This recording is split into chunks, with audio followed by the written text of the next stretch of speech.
뉴욕 증시가 사흘째 상승 랠리를 이어가고 있습니다. 그것도 상당폭의 상승이기 때문에 투자자들 입장에서는 야 좋다 이런 느낌이 강하게 나올 것으로 생각되고 있습니다.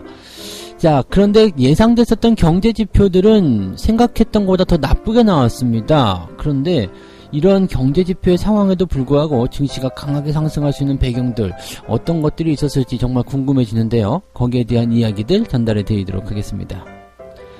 최근에 주가가 하락을 하면서 이 설정액에 대한 그 손실률이 마이너스 24%가 나왔다고 합니다. 바로 주식형 펀드에 대한 이야기인데요. 펀드에 들어간 사람들이 평균적으로 마이너스 20% 이상의 손실을 봤다라는 이야기인데, 그럼에도 불구하고 1개월 사이에 6.3조 원에 달하는 어마어마한 자금들이 펀드 자금으로 들어오고 있다고 합니다. 자, 주식형 펀드에 왜 이렇게 자금이 몰리고 있는 것인지, 또 손실이 커져 있는 상태인데도 투자를 하고 싶어하는 마음들은 어떤 것들인지 알아보도록 하겠습니다. 한국은행이 한국판 양적 완화를 선언했죠. 석 달간 무제한으로 돈을 풀겠다라고 얘기를 한 것인데, 자, 무제한으로 돈을 풀겠다라면 여러가지 문제가 발생할 수도 있을 것 같다 생각이 되기도 하지만, 또 거기에 대한 기대감도 굉장히 크게 나타나고는 있습니다. 자, 석 달간 무제한으로 돈을 푼다는 한국은행의 양적 완화 정책, 어떠한 내용들인지 속속들이 들여다보도록 하겠습니다.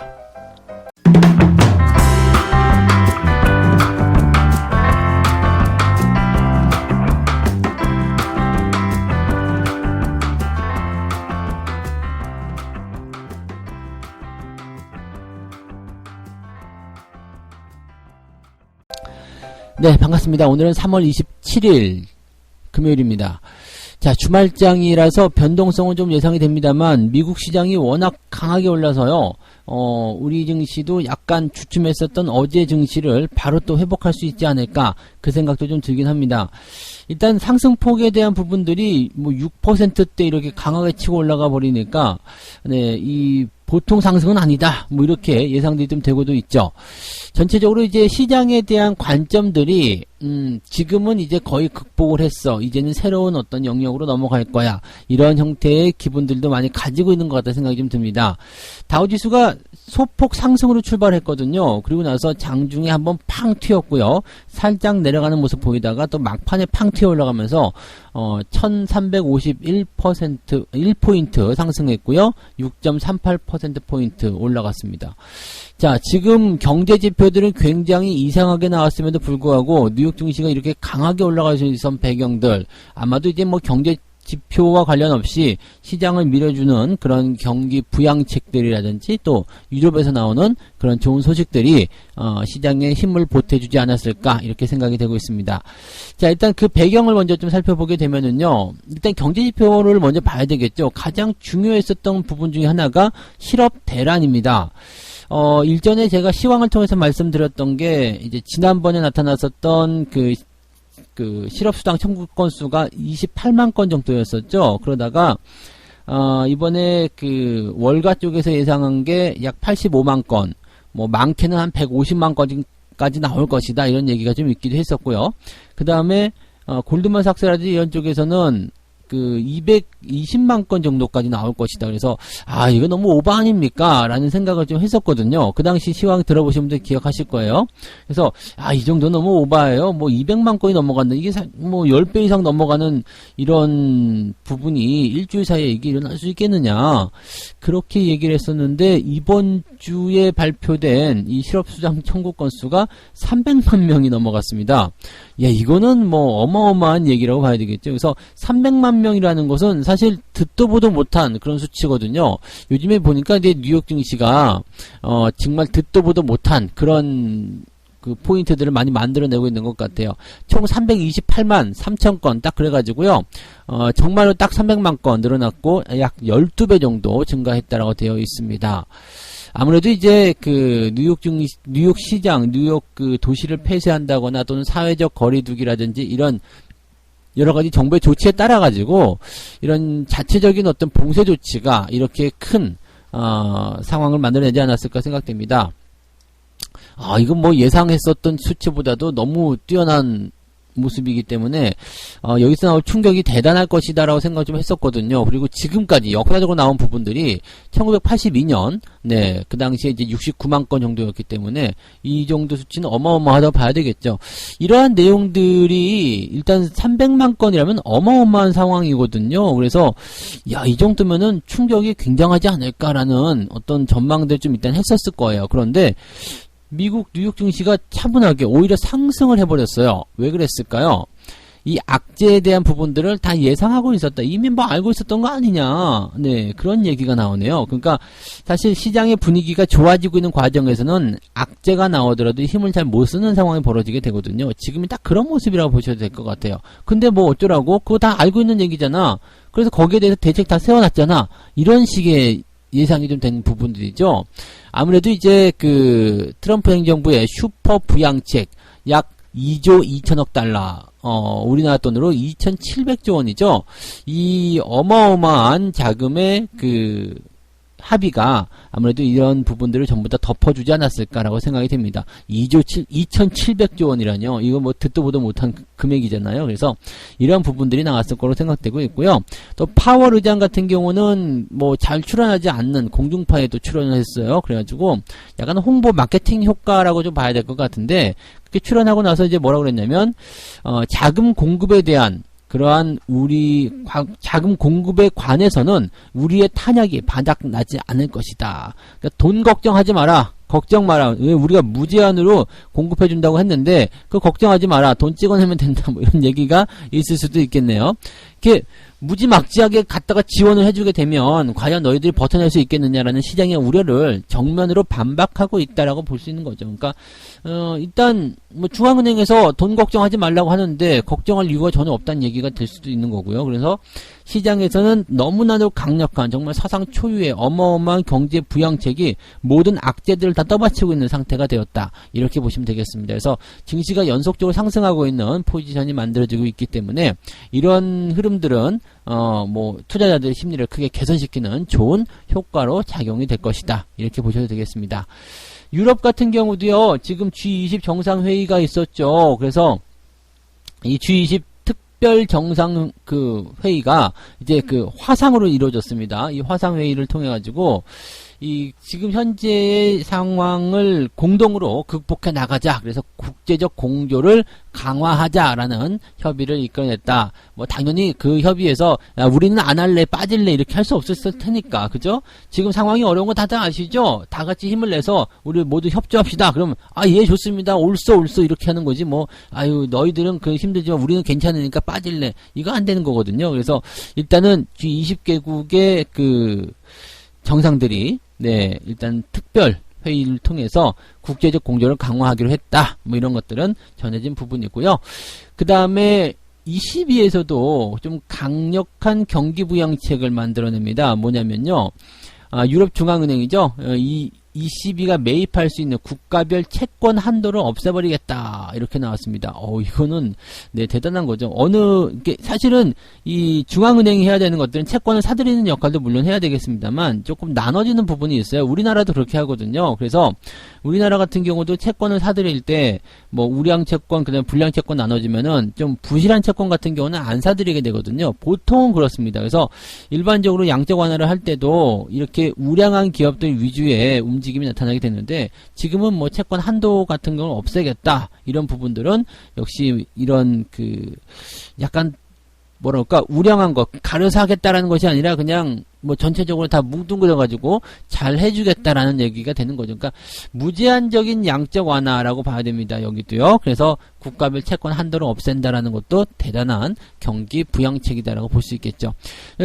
지금 유럽 같은 경우는 금리가 사실상 마이너스이기 때문에 니들이 뭘 더 할 수 있겠어라는 느낌이 있었는데 지금 채권을 가지고 들어오니까 그럼 아직도 할 게 많이 있네요 라는 그런 안도감들이 확 들어왔다고 보실 수는 있겠습니다. 자, 이제 시장에 대한 부분들은요, 경기 부양책이 약발을 받기 시작하면서 증시를 반등을 시켜주고 있는 상황인데 여기에서 이제 걱정해야 될 부분은 뭐냐면 단기적 차익 실현에 대한 부분들이겠죠. 보통 이제 그 투자자들이 손해를 많이 봤었던 부분에서 단기적 차익 실현이 나타나는 부분들.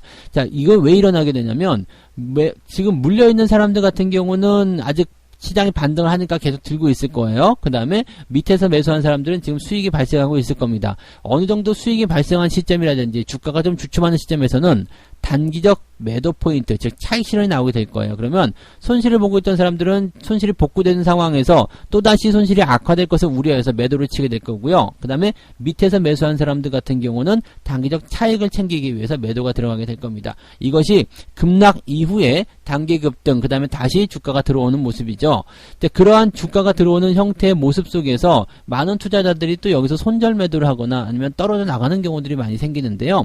이렇게 두 번째의 어떤 들어오는 이 포인트들은요, 대체적으로 저점을 잡기 위한 모습들이죠. 그래서 그런 자리들에서 저점이 확보가 된다면 아마도 그 시점이 여러분들이 공격적인 매수라든지 그 다음에 적극적으로 비중을 좀 확대해 나가는 그런 좋은 자리가 될 것이라 보시면 되겠습니다. 자, 그렇게 따지고 본다면 이제 시장의 어떤 나쁜 악재, 나쁜 상황들은 이제 거의 끝난 것이다. 이제 바닥은 거의 잡힌 것이다. 이런 식으로 보셔도 좋지 않을까 생각이 좀 드네요. 참고하시면 좋을 것 같습니다. 좋은 소식이네요.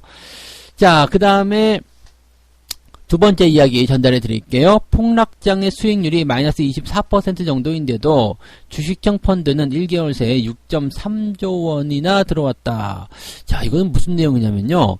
일단은 그 주식형 펀드라는 것은 주식에 투자하고 있는 펀드라는 이야기입니다. 최근에 주가가 폭락을 하게 되면서 그 수익률을 하면 안 돼요. 손실률이 마이너스 20%가 넘었다고 집계가 되고 있습니다. 인덱스 펀드가 마이너스 24%대, 그 다음에 액티브 펀드는 조금 낮습니다. 마이너스 23%대, 뭐 큰 차이 안 나죠? 근데 이 증시 급락 때문에 이러한 상황이 벌어졌는데, 자, 마이너스 20%가 넘는 이런 손실률에서도 왜 이 펀드 쪽으로 자금이 계속 몰려 들어오고 있느냐, 이런 궁금증이죠. 근데 실질적으로 여기에서 우리가 판단해 볼 때는요, 당연히 그럴 수밖에 없는 게, 이 증시가 반등을 할 것이라 생각되는 부분에서 직접 투자하기는 좀 꺼려지고 대신에 펀드 쪽에 집어넣자라고 생각하는 사람이 많을 거예요. 왜냐면 뭐 이 직접 투자에 대한 부담감들을 가지고 있는 투자자들은 굉장히 많이 있을 수밖에 없습니다. 당연한 거죠. 왜냐면 내가 내 일을 해야 되는 상태에서 기업 분석도 해야 되고 좋은 종목을 찾아내야 되고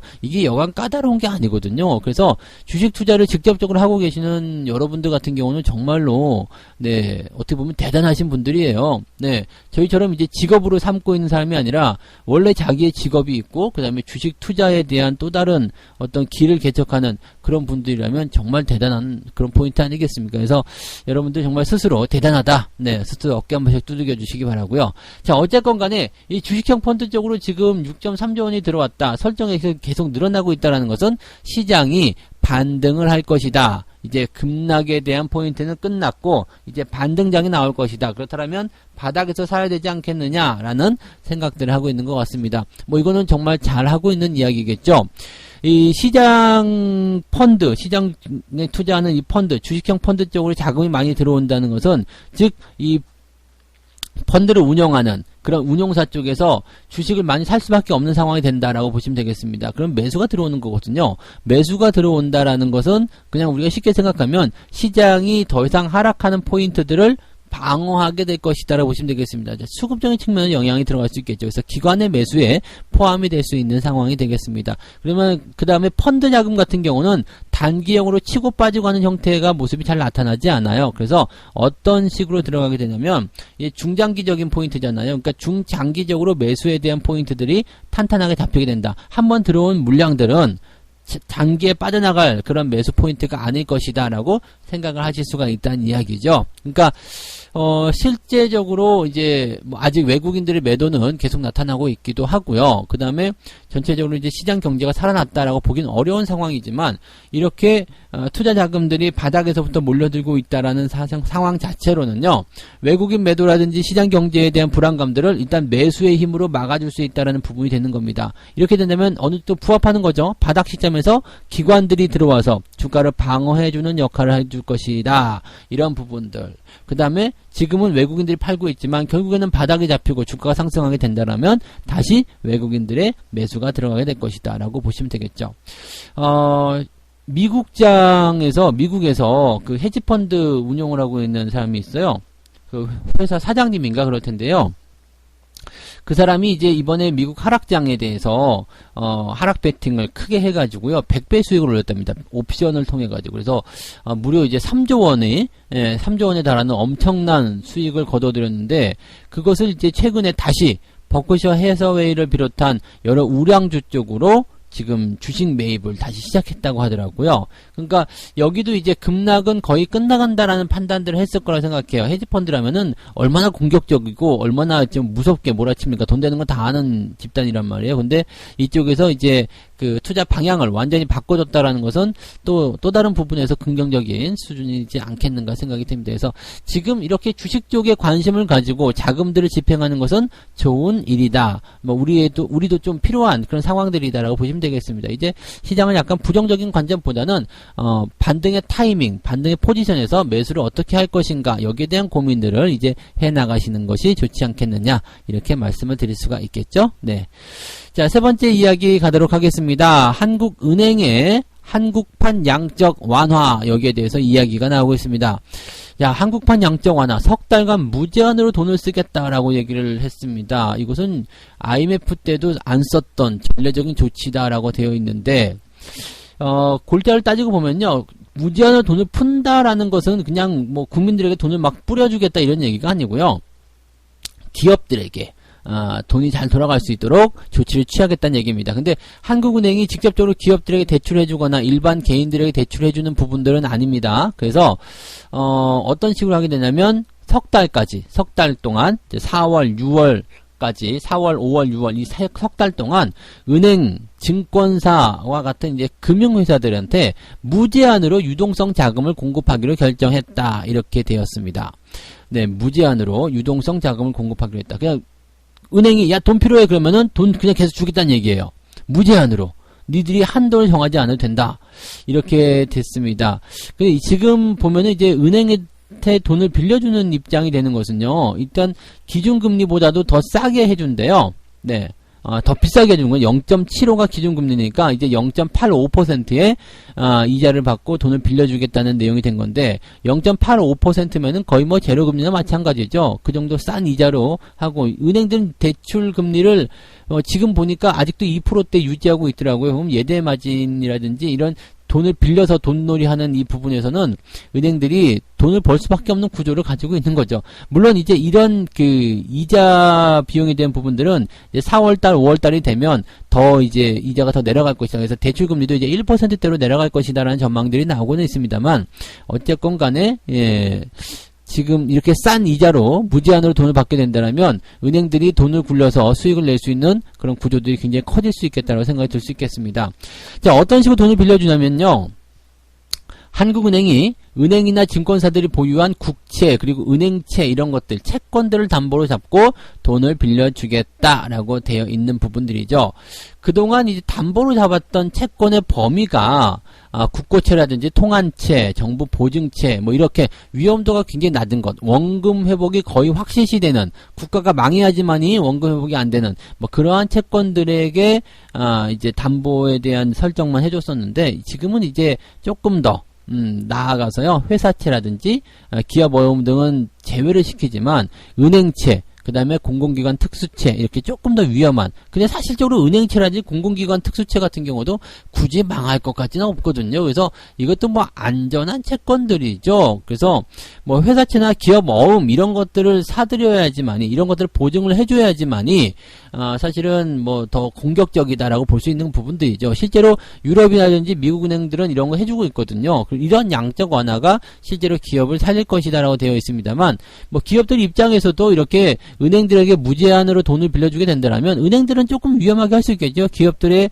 어떤 채권들을, 기업 회사채라든지 또는 기업 어음을 담보로 잡고 돈을 빌려주는 기업들에게 그런 식으로 나올 수 있겠죠. 은행에서 돈이 없었다라면 이제는 무제한으로 빌려줄 수 있기 때문에 기업들이 이제 돈을 은행에서 빌리는 데는 어느 정도 좀 숨통이 좀 트일 수 있는 그런 상황이 되었다라고 보시면 되겠습니다.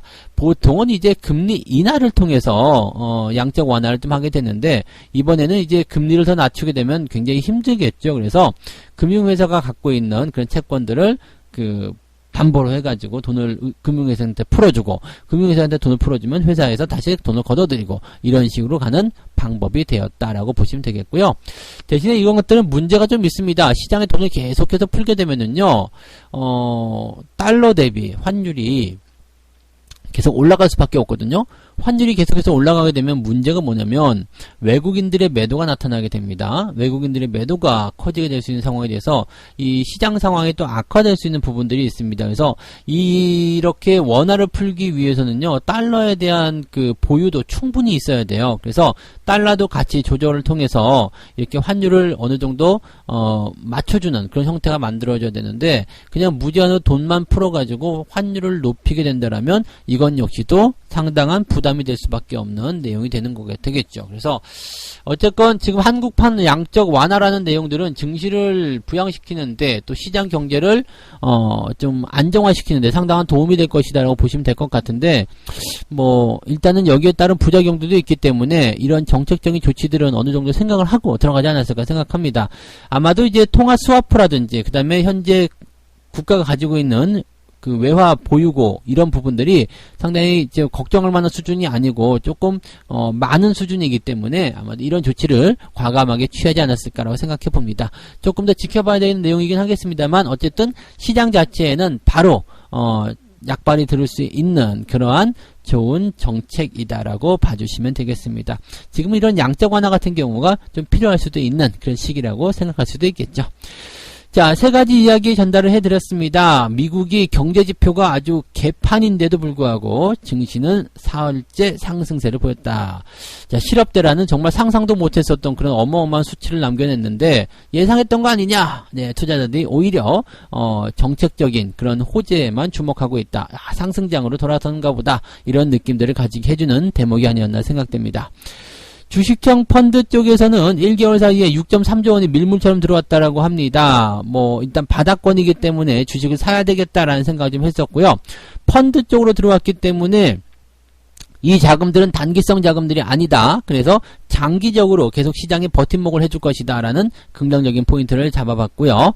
그 다음에 한국은행에서 한국판 양적 완화를 통해서 석 달간 무제한 돈을 풀겠다라는 방침도 정책적인 이슈를 통해서 현재 증시 상황을 빠르게 안정화시킬 수 있는 좋은 정책이다라고 말씀을 드렸습니다. 오늘 뉴스들은 다 좋은 소식밖에 없네요. 그죠? 네, 시장 자체의 어떤 그 암울했던 그런 구간들을 이제 정말 통과하고 있는 것 같다 생각이 듭니다. 여러분들이 그동안 걱정했었던 마음들이 많이 누그러지지 않으셨을까 생각되고요. 이제는 조금 조급해지는 마음이 들었을 거예요. 언제 사야 되냐 이런 부분들인데 시장의 바닥이라는 것은 급하게 나오지 않으니까 천천히 그 조급한 마음을 또 지난번에 공포심도 많이 잘 다스렸던 것처럼 조급한 마음도 조금 잘 다스리시면서 분할 접근으로 조금씩 그렇게 진행을 해보실 것을 권장해 드릴게요. 오늘도 조금 사고 또 며칠 좀 지켜보다가 또 조금 사고 일주일 후에도 조금 사고 몇 주 후에도 조금 사고 이런 식으로 해나가시면 분명히 좋은 일이 생길 겁니다. 네. 자, 그 다음에 오늘 책 한 꼭지 읽고 마무리해야 되겠죠? 네. 주식에 대한 지식이 필요하고 시장의 운용 원리를 파악해야 할 것이다. 규칙을 모르고서야 어떻게 브릿지 게임을 할 수 있으며 상대의 수를 읽지 못하면서 어떻게 체스 게임에서 이길 수 있겠는가. 투자도 게임과 마찬가지로 거래하는 법을 모르면 성공할 수가 없다. 무슨 얘기냐면요. 시장이 지금 어떻게 될 것인가 예측하는 얘기가 아니고요. 시장의 상황에 제대로 맞춰서 움직이라는 얘기죠. 그렇지 않으면 지금 당장 내가 쥐고 있는 내 눈앞에 있는 패만 보고서 베팅을 하게 된다는 얘기입니다. 즉 하락의 공포에 들어갔을 때는 그냥 생각 없이 손절해버리게 되는 거고요.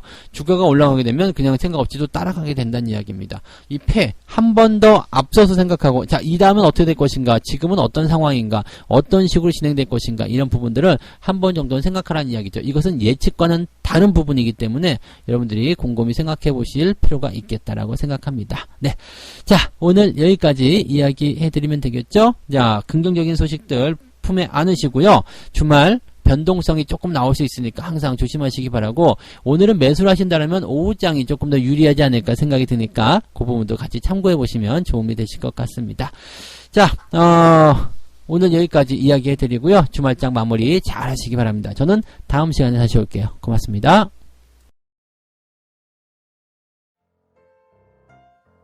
본 방송에서 제공되는 모든 정보는 투자 판단의 참고 자료이며 투자의 최종 책임은 본 방송을 이용하는 본인에게 있습니다.